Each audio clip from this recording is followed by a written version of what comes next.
High court ಅಲ್ಲಿ bale already ಆಗಿತ್ತು. ಅದನ್ನು ತಿರ್ಗಾ ಸುಪ್ರೀಂ ಕೋರ್ಟ್ ತಗೊಂಡೋಗಿ ಅಲ್ಲಿ ವಕೀಲರನ್ನ ಇಟ್ಟು ಪರ್ಸನಲ್ ಇಂಟ್ರೆಸ್ಟ್ ತಗೊಂಡು, ಯಾಕಂದ್ರೆ ಅಲ್ಲಿರೋ ಪ್ರಾಸಿಕ್ಯೂಷನ್ ಏಜೆನ್ಸಿ ಕಡೆಯಿಂದ ಯಾರು ವಕೀಲರು ವಾದ ಮಾಡಿದ್ದಾರೆ ದರ್ಶನ್ ವಿರುದ್ಧವಾಗಿ, ಅವರ ಒಂದು ದಿನದ ಫೀಸು 8 ರಿಂದ 15 ಲಕ್ಷ ಆಗುತ್ತೆ. ಒಂದು ದಿನ ಅವರು ಕೋರ್ಟ್ ಒಳಗಡೆ ಹೋಗಿ ಆಚೆ ಬಂದ್ರೆ ಎಲ್ಲ ಖರ್ಚು ಮಾಡಿ ದರ್ಶನ್ ಅವರ ಬೇಲು ರಿಜೆಕ್ಟ್ ಮಾಡುವಂತ ಅವಶ್ಯಕತೆ ಏನಿತ್ತು ಅಂತ ನಮ್ಗೆ ಗೊತ್ತಿಲ್ಲ. ಅವರು ಪರ್ಸನಲ್ ಇಂಟ್ರೆಸ್ಟ್ ತಗೊಂಡು ಸುಪ್ರೀಂ ಕೋರ್ಟ್ಗೆ ಹೋಗಿ ರಿಜೆಕ್ಟ್ ಮಾಡಿಸಿದ್ದಾರೆ.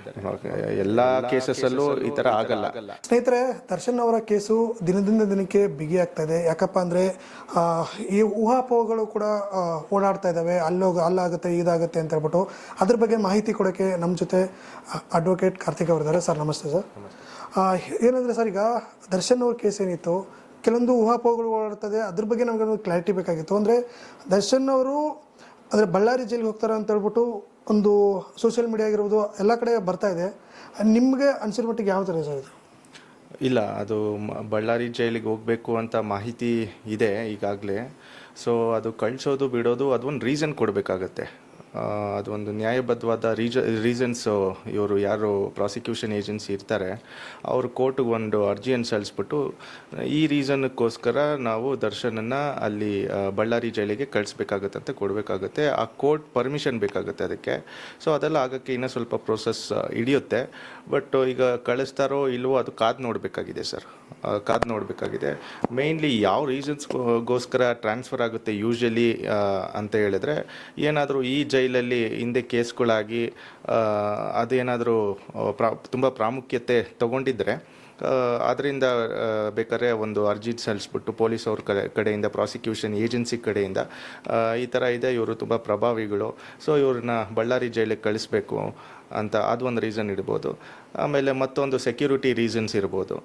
ಸೊ ಇನ್ನು ಮೆಡಿಕಲ್ ರೀಸನ್ಸು. ಸೊ ಇವೆಲ್ಲ ಒಂದು ಕಾರಣಗಳಾಗಿ ಇಟ್ಕೊಂಡು ಒಂದು ಅರ್ಜಿನ ಸಲ್ಲಿಸ್ಬಿಟ್ಟು ಅವರು ಆ ಅರ್ಜಿ ಆರ್ಡರ್ ಏನಿದೆ, ಕೋರ್ಟ್ ಆರ್ಡರು, ಆ ಆರ್ಡರ್ ಪ್ರಕಾರವಾಗಿ ನಡ್ಕೊಬೇಕಾಗತ್ತೆ. ಅದು ಅಕ್ಸೆಪ್ಟು ಆಗ್ಬೋದು, ರಿಜೆಕ್ಟು ಆಗ್ಬೋದು. ಯಾಕಂದರೆ ಈಗ ಟ್ರಯಲ್ ಸ್ಟೇಜ್ ಇರೋದ್ರಿಂದ ಇನ್ನು ಹಿಯರ್ ಬಿಫೋರ್ ಚಾರ್ಜೇನು ಈ ಕೇಸಲ್ಲಿ ಆಗಿಲ್ಲ. ಸೊ ಇವಾಗ ಹೋದರೆ ಏನಾಗುತ್ತೆ, ಬಳ್ಳಾರಿ ಜೈಲಿಗೆ ಇನ್ ಕೇಸ್ ಹೋದರೆ ಇಲ್ಲಿ ಕೇಸ್ ನಡೆಸೋಕ್ಕೆ ತುಂಬ ಇದಾಗುತ್ತೆ, ಪ್ರಾಬ್ಲಮ್ ಆಗುತ್ತೆ. ಯಾಕಂದರೆ ಅವ್ರ ಪರವಾದ ವಕೀಲರು ಹೋಗಿ ಅವ್ರನ್ನ ಭೇಟಿ ಮಾಡಬೇಕಾಗಿರುತ್ತೆ. ಯಾಕಂದರೆ ಇದು ವಿಚಾರಣೆ ಸ್ಟೇಜಲ್ಲಿ ಇರೋದ್ರಿಂದ ಕೇಸು ಅವ್ರನ್ನ ಭೇಟಿ ಮಾಡಬೇಕಾಗಿರುತ್ತೆ, ಅವರಿಂದ ಮಾಹಿತಿಗಳು ಪಡಿಬೇಕಾಗಿರುತ್ತೆ. ಸೊ ಆದ್ದರಿಂದ ಅವರು ಇಲ್ಲಿದ್ದರೆ ಟ್ರಯಲ್ಗೆ ಮತ್ತು ಕೇಸ್ಗೆ ಅನುಕೂಲ ಆಗಿರುತ್ತೆ. ಅಲ್ಲಿ ಹೋದರೆ ಅದು ವಕೀಲರು, ಅವ್ರ ಪರವಾದ ವಕೀಲರಿಗೂ ಕಷ್ಟ ಆಗುತ್ತೆ. ಇಲ್ಲಿಂದ ಬೆಂಗಳೂರಿಂದ ಬಳ್ಳಾರಿ ಜೈಲಿಗೆ ಹೋಗೋದು, ಮತ್ತು ಮಾಹಿತಿಗಳನ್ನ ಪಡ್ಕೊಂಡು ತಿರ್ಗಾ ಬರೋದು, ತಿರ್ಗಾ ಕೋರ್ಟ್ಗಳಲ್ಲಿ ವಾದ ಮಾಡೋದು. So it will become A very long process. So ಇದು ಏನಾಗುತ್ತೆ ಕಾದು ನೋಡಬೇಕಾಗಿದೆ. ಬಟ್ ಈಗಿನ ಮಟ್ಟಕ್ಕೆ ಗುಮಾನಿ ಅಂತೂ ಇದೆ, ಅದು ದರ್ಶನ್ ಅವ್ರನ್ನ ಬಳ್ಳಾರಿ ಜೈಲಿಗೆ ಶಿಫ್ಟ್ ಮಾಡಬೇಕು ಅಂತ ಹೇಳ್ಬಿಟ್ಟು. ಸರ್, ಏನು ಅಂದರೆ ಈಗ ಅಂದರೆ ಒಂದು ಜೈಲಿಂದ ಇನ್ನೊಂದು ಜೈಲಿಗೆ ಶಿಫ್ಟ್ ಮಾಡಬೇಕು ಅಂದರೆ ಯಾರು ಅದನ್ನು, ಅಂದರೆ ಕೇಸ್ ಥರ ಅಂದರೆ ಯಾರು ಅದನ್ನ ಫೈಲ್ ಮಾಡಬೇಕು ಅಂತ, ಪೊಲೀಸ್ ಅವ್ರು ಮಾಡಬೇಕಾ ಏನು ಯಾರು ಮಾಡ್ತಾರೆ? ಇಲ್ಲ, ಪೊಲೀಸ್ ಅವರು ಪ್ರಾಸಿಕ್ಯೂಷನ್ ಏಜೆನ್ಸಿ ಮೂಲಕ ಮಾಡಬೇಕಾಗುತ್ತೆ. ಅವರು ಒಂದು ಅರ್ಜಿನ ಸಲ್ಲಿಸಬೇಕಾಗುತ್ತೆ. ಈಗ ಯಾವ ಕೋರ್ಟಲ್ಲಿ ಇದೆ ಆ ಕೋರ್ಟಲ್ಲಿ ಯಾವ ಕಾರಣಕ್ಕೆ ನಮಗೆ ದರ್ಶನ್ ಅವರು ಇಲ್ಲಿ ಬೇಡ ಬಳ್ಳಾರಿ ಜೈಲಿಗೆ ಕಳಿಸ್ಬೇಕು ಅಂತ ಹೇಳ್ಬಿಟ್ಟು ಅವರು ಒಂದು ಅರ್ಜಿನ ಸಲ್ಲಿಸಬೇಕಾಗತ್ತೆ. ಅವ್ರು ಸಲ್ಲಿಸಿದಾದ್ಮೇಲೆ ಅದು ವಿಚಾರಣೆಗೆ ಬರುತ್ತೆ. ಇವ್ರ ಪರವಾದ ವಕೀಲರು ಇಲ್ಲ ಬೇಡ ಅಂತ ಅಬ್ಜೆಕ್ಷನ್ ಮಾಡ್ಬೋದು, ಅದಕ್ಕೆ ಅಬ್ಜೆಕ್ಷನ್ ಫೈಲ್ ಮಾಡ್ಬೋದು. ಅದಾದ ನಂತರ ವಾದ ವಿವಾದಗಳಾದಮೇಲೆ ಅದಕ್ಕೊಂದು ಆರ್ಡರ್ ಹೊರಹಾಕುತ್ತೆ ಮಾನ್ಯ ಸೆಷನ್ಸ್ ಕೋರ್ಟು. ಆ ಆರ್ಡರಲ್ಲಿ ಏನು ಬರುತ್ತೆ ಅದೇ ಫೈನಲ್. ಸರ್, ಇನ್ನೊಂದು ಬಳ್ಳಾರಿ ಜೈಲಿಗೆ ಯಾಕೆ ಅಂತ, ಏನಾದರೂ ಬೇರೆ ಬೇರೆ ಜೈಲಿಗೂ ಕಳಿಸ್ಬೋದಾ, ಏನಾದ್ರು ಮೇನಾಗಿ ಇದಕ್ಕೆ ಕಳಿಸ್ಬೇಕು ಅಂತ ಏನಾದ್ರು ಇರುತ್ತಾ ಸರ್? ಇಲ್ಲ, ಈ ಹಿಂದೆ ಬಳ್ಳಾರಿ ಜೈಲಿಗೆ ಅವರು ಹೋಗಿದ್ದರಿಂದ ಈ ಹಿಂದೆ ಒಂದು ಕೇಸ್ ಆಗಿತ್ತು, ಫೋನ್ ಯೂಸ್ ಮಾಡಿರುವಂಥ ಕೇಸ್ ಆಗಿತ್ತು. ಆ ಕೇಸಲ್ಲಿ ಬೇರೆ ಬೇರೆ ಅವರೆಲ್ಲ ಇನ್ವಾಲ್ವ್ ಆಗಿದ್ದರು. ಅದು ಬೇರೆ ಕ್ರೈಮ್ ನಂಬರು. ಆ ಕ್ರೈಮ್ ನಂಬರಲ್ಲಿ ನಾನು ಒನ್ ಆಫ್ ದಿ ಅಕ್ಯೂಸ್ಡ್ಗೆ ವಕೀಲರಾಗಿದ್ದೀವಿ ನಾವು. ಸೊ ಆ ಎಲ್ಲ ಒಂದು ಡೆವಲಪ್ಮೆಂಟ್ ಇನ್ನು ಇಟ್ಕೊಂಡು ಬೇಕಾದ್ರೆ ಇಲ್ಲಿದ್ದರೆ ತಿರ್ಗಾ ಅವರು ಅದೇ ಒಂದು ಲಕ್ಸುರಿನೆಸ್ ಸಿಗುತ್ತೆ ಅವ್ರಿಗೆ ಅಂತ ಹೇಳ್ಬಿಟ್ಟು ಬೇಕಾದ್ರೆ ಅರ್ಜಿನ ಸಲ್ಲಿಸ್ಬಿಟ್ಟು ಟ್ರಾನ್ಸ್ಫರ್ ಮಾಡೋದಕ್ಕೆ ಬೇಕಾದ್ರೆ ಇದು ಮಾಡಬಹುದು. ಮಾಡ್ತಾ ಇದ್ದಾರೋ ಏನೋ ಗೊತ್ತಿಲ್ಲ, but this is the thing. ಈಗ ನಡೀತಾ ಇರೋ ಎಲ್ಲ ಬೆಳವಣಿಗೆಗಳ ಪ್ರಕಾರ ಎಷ್ಟು ಪರ್ಸೆಂಟೇಜ್ ಏನಾದ್ರು ಹೋಗ್ಬೋದು ಅಥವಾ ಆ ರೀತಿ ಏನಾದ್ರು ಹೇಳೋಕ್ಕಾಗತ್ತೆ? ಅದು ಬಟ್ ಈಗಿನ ಮಟ್ಟಿಗೆ ಮಾಹಿತಿ ಅಂತೂ ಇದೆ. ಬಟ್ ನಮ್ಮ ಕ್ಲೈಂಟ್ಸ್ ನೋ ಅದು ಯಾವುದು ಹೇಳಿದೆ ನಾನು ಫೋನಿನ ಕೇಸು ಇರೋದ್ರಿಂದ. ಸೊ ಮಾಹಿತಿ ಅಂತೂ ಇದೆ, ಬಟ್ ಅದೆಷ್ಟು ಮಟ್ಟಿಗೆ ನಿಜ ಸುಳ್ಳು ಗೊತ್ತಿಲ್ಲ. ಬಟ್ ಈಗ ನೋಡ್ದಂಗೆ ಫಸ್ಟ್ ಥರ ಯಾವುದೇ ರೀತಿಯಲ್ಲಿ ಡಿಸ್ಟರ್ಬೆನ್ಸ್ ಏನೂ ಇಲ್ಲ, ಅವ್ರ ಪಾಡಿಗೆ ಅವ್ರು ಇದ್ದಾರೆ. ಮತ್ತು ವಕೀಲರಿಗೆ ಈಗ ಟ್ರಯಲ್ ಸ್ಟೇಜ್ ಇರೋದ್ರಿಂದ ಭಾರಿ ಕಷ್ಟ ಆಗುತ್ತೆ ಇಲ್ಲಿಂದ ಅಲ್ಲಿ ಹೋಗಿ ಅವ್ರನ್ನ ಭೇಟಿ ಮಾಡಿ ವಿಚಾರಗಳನ್ನು ತಿಳ್ಕೊಳ್ಳೋದಕ್ಕೆ. ಸೊ ಆದ್ದರಿಂದ ನೋಡಬೇಕಾಗುತ್ತೆ, ಏನಾಗುತ್ತೆ ಕಾದು ನೋಡಬೇಕಾಗುತ್ತೆ ಸರ್. ಅದ್ರ ಜೊತೆಗೆ ಈಗ ಸರ್ ಸೆಂಟ್ರಲ್ ಗೌರ್ಮೆಂಟ್ ಇದು ಸುಪ್ರೀಂ ಕೋರ್ಟ್ ಅಲ್ಲ, ಈಗ ಸುಪ್ರೀಂ ಕೋರ್ಟಲ್ಲಿ ಏನು ಬೇಲ್ ಕ್ಯಾನ್ಸಲ್ ಆಯ್ತಲ್ಲ ಸರ್, ಯಾಕೆ ಇನ್ನೂ ಬೇಲ್ಗೆ ಅಪ್ಲೈ ಮಾಡಿಲ್ಲ? ಅಂದರೆ ಏನಾದ್ರು ಬೇಲ್ ಸಿಗಲ್ಲ ಅಂತ ಹೇಳ್ಬಿಟ್ಟು ಏನಾದ್ರು ಅಪ್ಲೈ ಮಾಡಿಲ್ಲ, ಯಾವ ರೀತಿ? ಇಲ್ಲ, ಇದು ಟೆಕ್ನಿಕಲ್ ಗ್ರೌಂಡ್ ಮೇಲೆ ಮಾನ್ಯ ಹೈಕೋರ್ಟು ಬೇಲನ್ನು ಕೊಟ್ಟಿತ್ತು. ಈಗ ಸುಪ್ರೀಂ ಕೋರ್ಟ್ ಏನಾಗಿದೆ, ಮೆರಿಟ್ಸ್ ಮೇಲೆ ಡಿಸೈಡ್ ಮಾಡಿ ಅದನ್ನು ಡಿಸ್ಮಿಸ್ ಮಾಡಿದೆ, ಅಂದರೆ ರಿಜೆಕ್ಟ್ ಮಾಡಿದೆ. ಸೊ ಆದ್ದರಿಂದ ಅವರು ತಿರ್ಗಾ ಅಲ್ಲಿ ಸರೆಂಡರ್ ಆಗಿಬಿಟ್ಟು ಈಗ ತಿರ್ಗಾ ಜೈಲಲ್ಲಿ ಇದ್ದಾರೆ. ಸೊ ಈಗ ಒಂದು ಆಪ್ಷನ್ ಯಾವುದು ಲೆಫ್ಟ್ ಔಟ್ ಆಪ್ಷನ್ ಏನಿದೆ, ಆರ್ಟಿಕಲ್ 137 ಪ್ರಕಾರ ರಿವ್ಯೂ ಪಿಟಿಷನ್ನ ಹಾಕ್ಬೋದು. ಅಂದರೆ ಸೇಮ್ ಅದೇ ನ್ಯಾಯಾಧೀಶರ ಮುಂದೆ ಅದು ತಿರ್ಗಾ ರಿವ್ಯೂ ಮಾಡಿ ತಿರ್ಗಾ ನೋಡಿ ಅಂತ ಹೇಳ್ಬಿಟ್ಟು ಹಾಕ್ಬೋದು. ಅದು ಯಾವ ಗ್ರೌಂಡ್ಸ್ ಮೇಲೆ ಹಾಕ್ಬೋದು ಅಂತ ಹೇಳಿದ್ರೆ, ಯಾವುದನ್ನ ಹೊಸ ಗ್ರೌಂಡ್ಸ್ ಏನಾದರೂ ಇದ್ದರೆ, ಯಾವುದನ್ನು ಬಿಟ್ಟೋಗಿರುವಂತಹ ಗ್ರೌಂಡ್ಸು, ಈಗ ಈ ಹಿಂದೆ ನಾವು ಸರಿಯಾಗಿ ವಾದ ಮಾಡೋಕ್ಕಾಗಿಲ್ಲ, ಈ ಗ್ರೌಂಡ್ಸು ಹಾಕಿಲ್ಲ ನಾವು ದರ್ಶನ್ ಅವರ ಬೇಲ್ ಪ್ಲೀಯಲ್ಲಿ ಅಂತ ಹೇಳಿದರೆ, ಸೊ ಆ ಒಂದು ಸಮಯದಲ್ಲಿ ಹೊಸ ಗ್ರೌಂಡ್ಸ್ ಮೇಲೆ ರಿವ್ಯೂ ಪಿಟಿಷನ್ ಹಾಕ್ಬೋದು. ಬಟ್ ಅದೇ ನ್ಯಾಯಾಧೀಶರ ಮುಂದೆ ಯಾರು ಡಿಸೈಡ್ ಮಾಡಿರ್ತಾರೆ ಅದೇ ನ್ಯಾಯಾಧೀಶರ ಮುಂದೆ 99% ಅದು ಬರುತ್ತೆ. ಸೊ ಆದ್ದರಿಂದ ಅದು ರಿಜೆಕ್ಟ್ ಆಗೋ ಚಾನ್ಸಸ್ಸೇ ಜಾಸ್ತಿ ಇರೋದ್ರಿಂದ ಅದ್ರ ಬಗ್ಗೆ ಯಾರೂ ತಲೆ ಕೆಡಿಸ್ಕೊಂಡಿಲ್ಲ ಅಂತ ಕಾಣುತ್ತೆ. ಸೊ ನೆಕ್ಸ್ಟ್ ಪ್ರೊಸೀಜರ್ ಇವ್ರಿಗೆ ಏನು ಉಳಿದಿದೆ ಅಂತ ಹೇಳಿದರೆ ಟ್ರಯಲ್. ಈಗ ಟ್ರಯಲ್ ಇನ್ನೂ ಸ್ಟಾರ್ಟೇ ಆಗಿಲ್ಲ. ಚಾರ್ಜ್ ಶೀಟನ್ನು ಹಾಕಿದ್ದಾರೆ, ಫ್ರೇಮಿಂಗ್ ಆಫ್ ಚಾರ್ಜಸ್ ಅಂತ ಇದೆ. ಸೊ ಇದ್ರ ಫ್ರೇಮಿಂಗ್ ಆಫ್ ಚಾರ್ಜಸ್ ಹಿಂದೆ ಹಿಯರ್ ಬಿಫೋರ್ ಚಾರ್ಜ್ ಅಂತ ಇರುತ್ತೆ. ಸೊ ಈ ಸಮಯದಲ್ಲಿ ಎಲ್ಲ ವಕೀಲರು ಯಾರ್ಯಾರು ಇರ್ತಾರೆ ಅವರು ಒಂದು ಡಿಸ್ಚಾರ್ಜ್ ಅಪ್ಲಿಕೇಶನನ್ನು ಸಲ್ಲಿಸ್ಬೋದು.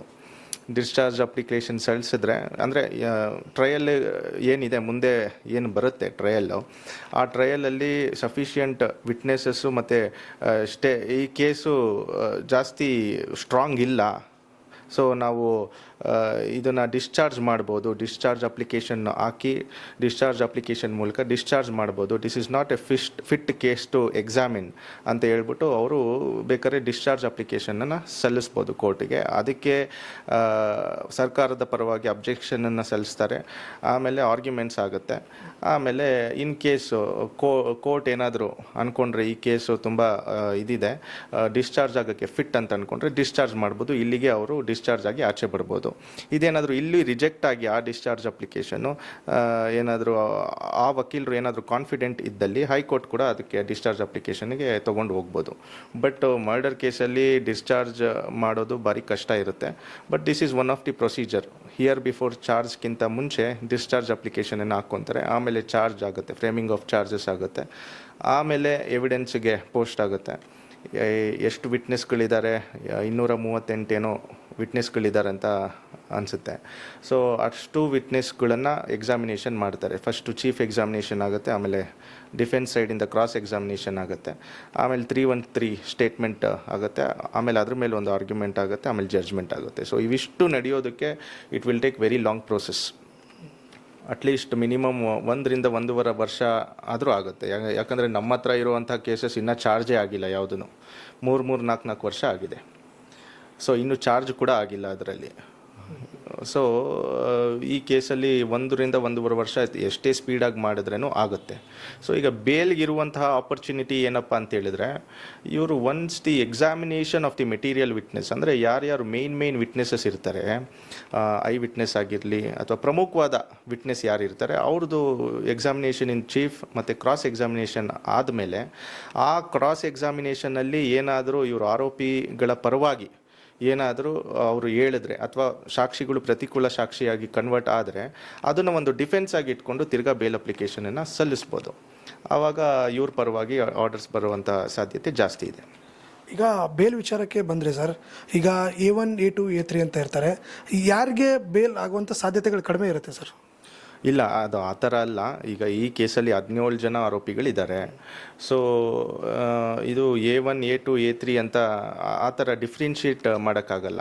ಸೊ ಎಲ್ರಿಗೂ 302 ಅಲ್ಲಿ ಇನ್ವೋಕ್ ಆಗಿದೆ. ಇಲ್ಲಿ ಒಬ್ಬೊಬ್ಬರು ಪಾರ್ಟ್ ಒಂದೊಂದು ಥರ ಇರುತ್ತೆ. ಒಬ್ರದ್ದು ಬರೀ ಕ್ರಿಮಿನಲ್ ಕಾನ್ಸ್ಪಿರಸಿ ಇರುತ್ತೆ, 120B.